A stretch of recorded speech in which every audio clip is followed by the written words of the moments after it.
Hey, thanks for tuning in. Today, for our Circus and Flow Arts tutorials, I'm going to teach you how to teach yourself a little bit of bartender flairing. Now, I know what you might be thinking, how is this a circus and or flow art? And I'll tell you, it has more to do with the flow arts than the circus, perhaps, but it has everything to do with juggling and object manipulation. So what I'm using right here is some balsamic vinegar of a particular brand that I'm not going to advertise because no one sponsors me here. And the first technique that was taught to me by Sean Richmond Perro. I worked with Sean Perro years and years ago at the popular chain restaurant known as Dave & Buster's. And they're not paying me to say anything like that, but I worked at Dave & Buster's for a little while and I met a number of very interesting people while working there, and one of the most interesting people I met was Sean Perro. And Sean Perro taught me a little thing or two about the art of bartender flairing techniques, just like this. And I'm not very good at the bartender flairing thing, but the thing that really struck a chord with me today was at the Michigan Renaissance Festival earlier, I was able to talk and hang out with my old buddy Sean Perro, haven't seen in years. At least 2 years, because he would come to the Michigan Renaissance Festival in the past, and we'd have a couple of brief interactions. But today, we had a nice, good, long talk, and it was very heartwarming to spend some time with him. But to keep going forward here, we're going to do just some basic techniques with flairing. So if you grab the top of the neck of the bottle like this, and you're going to do is you're going to swing your hand around like this, but with some force. You want to swing the bottom of the bottle up in the air like this. So it's like you're twisting it, but you're giving it some force and letting the liquid stay in the bottom of the bottle. As you twist up, you can grab the bottom of the bottle as it slides around just like that. So it's almost like the bottle's rolling over the back of your fingers like this and landing in your hand.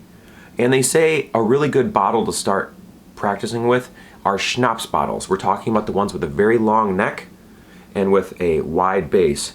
Something like this. A longer neck is preferred when you're doing these techniques, but this is what I'm working with around the house because I don't drink very much these days. In fact, I quit drinking for 1 year and 11 months.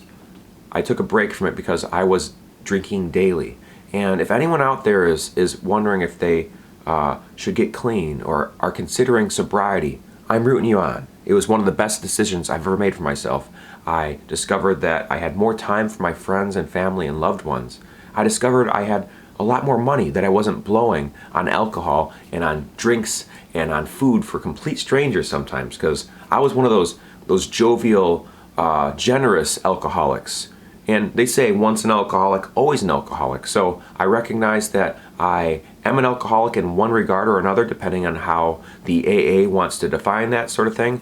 On the other hand, too, though, I did have a full bar in my house the whole entire time I was sober for 1 year and 11 months. So I feel like I got a handle on things pretty well, but it's not to say that other people do not, and other people struggle with addiction. So I'm rooting anyone out there on who is considering sobriety or is struggling with addiction to keep on the path you're on, because the booze doesn't solve anything. It doesn't make anything better. You know, there's a lot more better ways for you to spend your time. So to get back into the flairing, all public service announcements aside, you grab the top of the bottle like this up top, and we're going to go ahead and I'm getting some vinegar on me right now. We're going to go ahead and just twist the hand over just like that. Once again, you're going to swing the bottom bottle out and around. It's going to spin around and you're going to catch it right here at the bottom of the bottle. So this is another position you can hold it in. One position's on the neck, the other position's down low. Now from the down low position, what we're going to do is going to let the side of the bottle fall off the back of the hand. It's going to do the same thing but backwards. It's going to roll down and out and you're going to catch it by the neck. So we're going to go up and then we're going to go down. Up and down.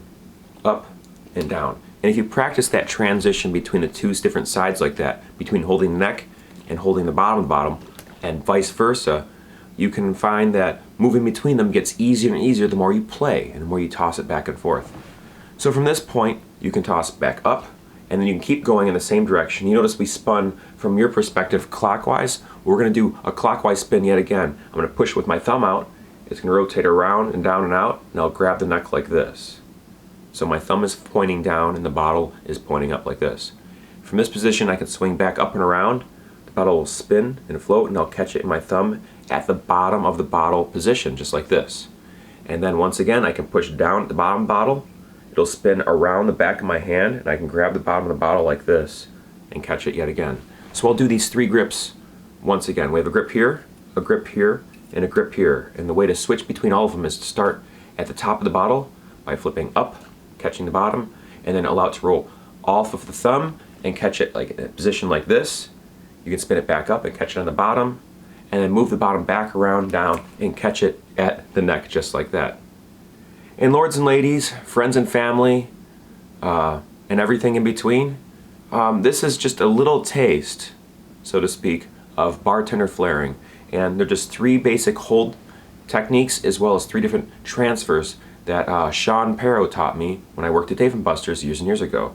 Now, I don't do a lot of flair bartending, but it was very nice to run into Sean today at the Michigan Renaissance Festival and have all those memories fly back in me of my times working there and the skills that he taught me. I used to be a little bit more proficient with these techniques, and I really enjoyed doing them when I learned how to do them, and it just kind of, I forgot about it, kind of. And it's really nice to have these reminders of the things you do know and to bring them back to life again and try new things and all of that sort of stuff.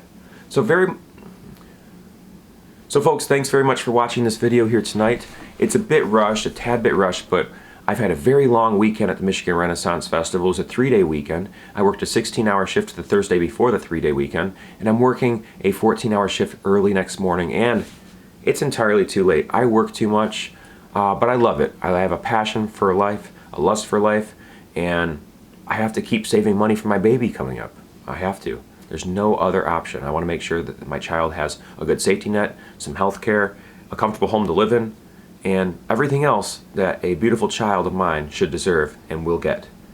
Thanks very much for watching, folks. I appreciate it very much. Please check out my playlist section here on my channel. I've been posting every single day for the year of 2021, and I've carefully organized my playlist section and organized all the content I've created into different playlists to make it easier for the viewers back at home to find something that may or may not pique their interest. And that's a wrap, folks. I am so tired. I just want to go to sleep, but I can't go to sleep because in just a couple more hours, I get my appliances delivered to my house. I missed the last delivery, I fell asleep, and I slept through the guy knocking on my door to deliver my washer and dryer, and I do not want that to happen again. So, I'll leave you with these words before I sign off. Please remember to never give up, and do your best, and to stay true to you, and to be amazing, folks. Thanks for watching. I'm gonna edit some videos, and then I get some sleep, just a little bit, hopefully. Maybe I won't. I'll see you later, bye.